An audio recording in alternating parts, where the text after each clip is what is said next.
Baik, Assalamualaikum warahmatullahi wabarakatuh. Selamat malam, Pak. Izin memperkenalkan diri, nama Taruna Remaja Kevin Musi GM, Notar 22020069, kelas MTJ 2.4. Izin Pak untuk menjelaskan Peraturan Pemerintah Nomor 55 Tahun 2012 tentang kendaraan. Langsung saja. Pertama, latar belakang. Di mana Peraturan Pemerintah Nomor 55 Tahun 2012 tentang kendaraan merupakan peraturan yang signifikan dalam bidang transportasi di Indonesia. Peraturan ini dikeluarkan untuk mengatur berbagai aspek terkait kendaraan bermotor, termasuk pendaftaran, pengujian, standar keamanan, dan sertifikasi kendaraan. Latar belakang lainnya adalah untuk meningkatkan keamanan lalu lintas, menjaga lingkungan, dan meningkatkan kualitas kendaraan bermotor. Berikutnya, tujuan paparan. Yang pertama, untuk memberikan pemahaman yang komprehensif tentang Peraturan Nomor 55 Tahun 2012 tentang kendaraan. Kedua, menjelaskan aspek-aspek kunci dari peraturan ini, termasuk pendaftaran, kendaraan, pengujian, dan standar pengamanan pengawasan. Ketiga, memahami pentingnya kepatuhan terhadap peraturan ini, serta manfaat bagi masyarakat dan lingkungan. Selanjutnya, pengenalan peraturan. Peraturan Pemerintah Nomor 55 Tahun 2012 adalah peraturan pemerintah Indonesia yang dikeluarkan oleh Kementerian Perhubungan untuk mengatur berbagai aspek kendaraan bermotor. Peraturan ini merupakan landasan hukum bagi segala hal yang terkait dengan kendaraan Indonesia, termasuk regulasi pendaftaran, pengujian, dan standar keamanan. Tujuan dan sasaran. Tujuan utama peraturan ini adalah untuk meningkatkan keselamatan, keamanan, dan lingkungan terkait kendaraan bermotor di Indonesia. Sasarannya adalah untuk mencapai standar yang lebih tinggi dalam pendaftaran kendaraan, pengujian kendaraan, dan operasi kendaraan, guna mengurangi kecelakaan lalu lintas, minimalkan dampak negatif dari lingkungan, serta meningkatkan standar kendaraan itu sendiri. Selanjutnya, ruang lingkup. Peraturan ini mencakup sejumlah hal yang meliputi: pertama, pendaftaran kendaraan, termasuk persyaratan, proses, dan tata cara pendaftaran pengujian kendaraan motor, serta melibatkan pengujian teknis dan emisi.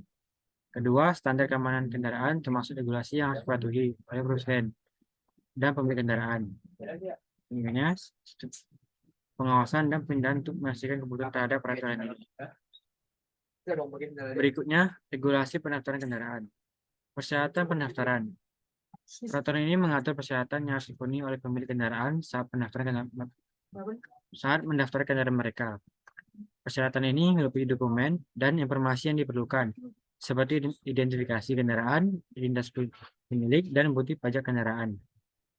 Selanjutnya, persyaratan pendaftaran juga dapat mencakup aspek seperti kondisi teknis kendaraan dan asuransi yang tanggung jawab pihak ketiga. Jenis-jenis kendaraan yang wajib didaftar. Yang pertama, peraturan ini menentukan jenis kendaraan yang wajib didaftarkan. Ini termasuk semua jenis kendaraan bermotor seperti mobil pribadi, sepeda motor, truk, bus, dan lainnya.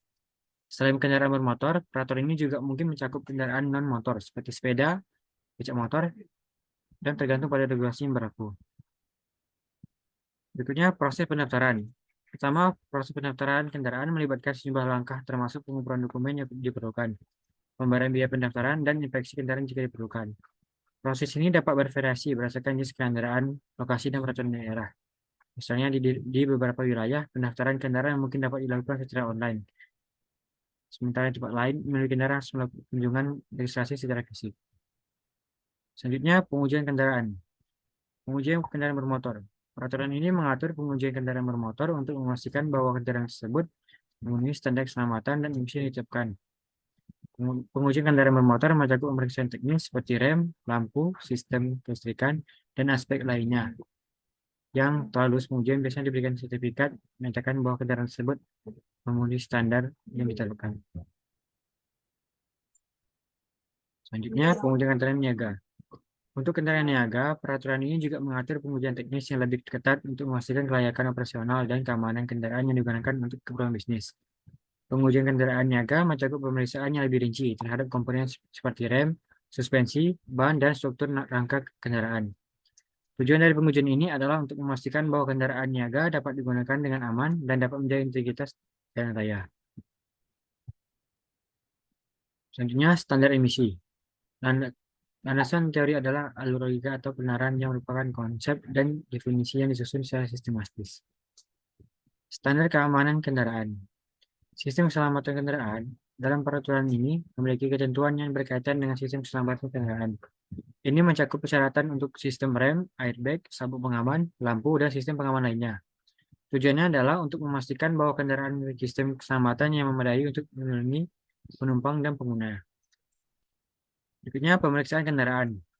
Untuk memastikan bahwa kendaraan memenuhi standar keamanan, peraturan ini mengharuskan pemeriksaan kendaraan secara berkala.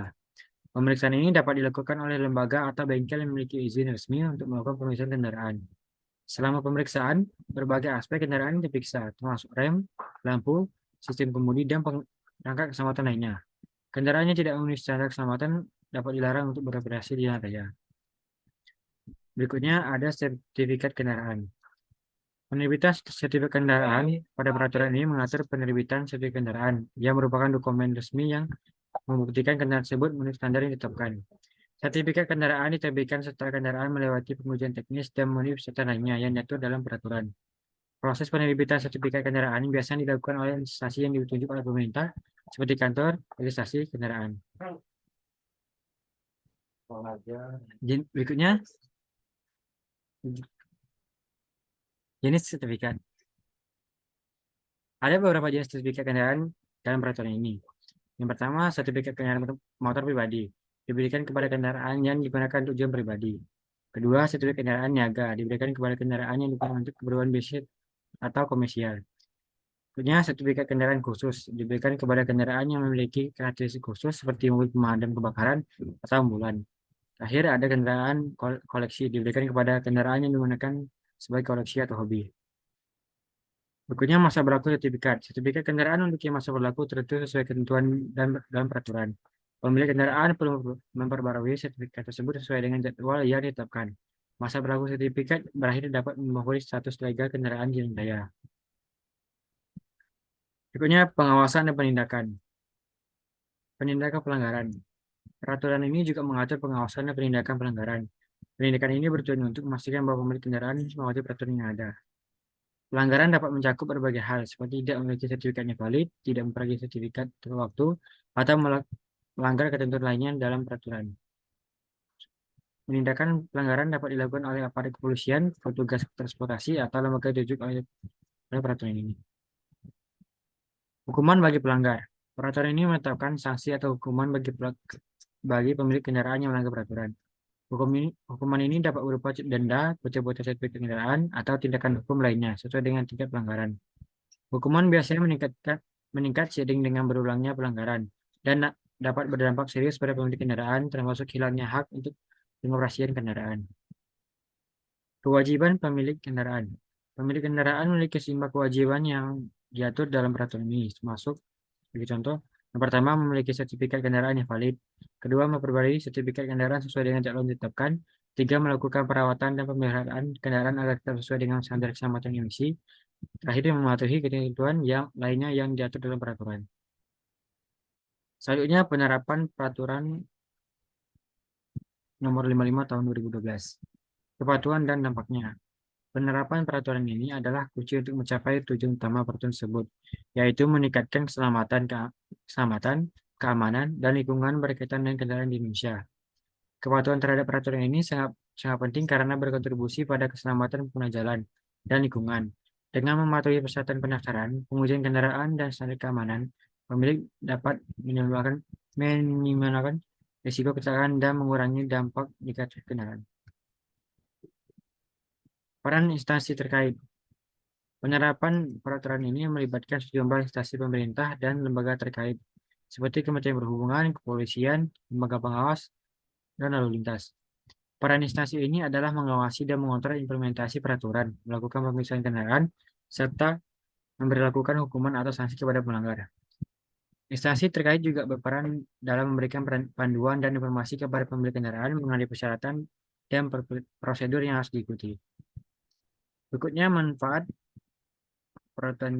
peraturan ini. Yang pertama adalah keamanan lalu lintas. Salah satu manfaat utama dari Peraturan Pemerintah Nomor 55 Tahun 2012 adalah meningkatkan keamanan lalu lintas. Dengan mengatur standar keamanan kendaraan seperti sistem rem dan lampu, peraturan ini dapat membantu mengurangi risiko kecelakaan lalu lintas. Kendaraan yang memenuhi syarat keamanan yang ketat dapat memberikan perlindungan ekstra bagi pengemudi, penumpang, dan pengguna jalan lainnya. sehingga mengurangi angka kecelakaan dan cedera. Berikutnya, perlindungan lingkungan. Peraturan ini juga berkontribusi pada perlindungan lingkungan dengan mengatur standar emisi yang lebih rendah. Peraturan ini dapat membantu mengurangi polusi udara yang dihasilkan oleh kendaraan. Kendaraan yang memenuhi standar emisi lebih ketat menghasilkan emisi gas buang yang lebih bersih, sehingga membantu menjaga kualitas udara dan mengurangi dampak negatif pada lingkungan. Berikutnya, peningkatan standar kendaraan. Peraturan ini mendorong meningkatnya standar kendaraan yang beredar di pasar. Produsen kendaraan harus mengharuskan produksi kendaraan yang memenuhi persyaratan keamanan, emisi, dan kinerja teknis yang lebih ketat. Ini berarti konsumen akan memiliki akses kendaraan yang lebih aman, lebih ramah lingkungan, dan lebih handal. Berikutnya, kendala dan tantangan pada peraturan ini. Beberapa kendala mungkin timbul. Salah satu kendala utama adalah kurangnya kesadaran dan pemahaman masyarakat tentang peraturan tersebut. Bahkan pemilik kendaraan mungkin tidak sepenuhnya menjadi persyaratan pendaftaran, penguji, dan standar keamanan yang harus mereka patuhi. Selain itu, kurangnya infrastruktur dan sumber daya untuk melakukan pengawasan dan penelitian kendaraan dapat menjadi kendala. Tantangan ke depan. Tantangan yang dihadapi ke depannya termasuk perubahan teknologi kendaraan yang cepat, termasuk kendaraan listrik dan otonom. Peraturan ini harus tetap diperbarui untuk mengakomodasi perkembangan ini dan memastikan bahwa kendaraan baru tetap mematuhi standar keamanan dan emisi berkerugian. Selain itu, perlu upaya lebih lanjut untuk meningkatkan kesadaran masyarakat dan memastikan kepatuhan peraturan ini agar guna mencapai tujuan keselamatan dan lingkungan diinginkan. Baik, terakhir kesimpulan, kepatuhan terhadap peraturan pemerintah nomor 55 tahun 2012 adalah kunci untuk mencapai tujuan keselamatan, keamanan, dan perlindungan lingkungan yang diinginkan. Dengan mematuhi peraturan ini, pemilik kendaraan dapat berkontribusi pada peningkatan keamanan lalu lintas, mengurangi polusi udara, dan meningkatkan standar kendaraan. Selain itu, kepatuhan terhadap peraturan ini juga mengurangi risiko pelanggaran, sanksi hukuman, dan potensi kerugian yang dapat terjadi akibat peraturan ini. Kepatuhan terhadap peraturan, kepatuhan terhadap peraturan ini juga bukan hanya kewajiban hukum, tapi juga merupakan tanggung jawab sosial dan lingkungan. Dengan mematuhi peraturan ini, kita semua dapat berperan aktif dalam menciptakan lingkungan yang lebih aman dan lebih bersih, serta mendukung upaya-upaya untuk meningkatkan standar keselamatan kendaraan di Indonesia. Baik, sekian pemaparan dari saya. Saya akhiri dengan wassalamualaikum warahmatullahi wabarakatuh.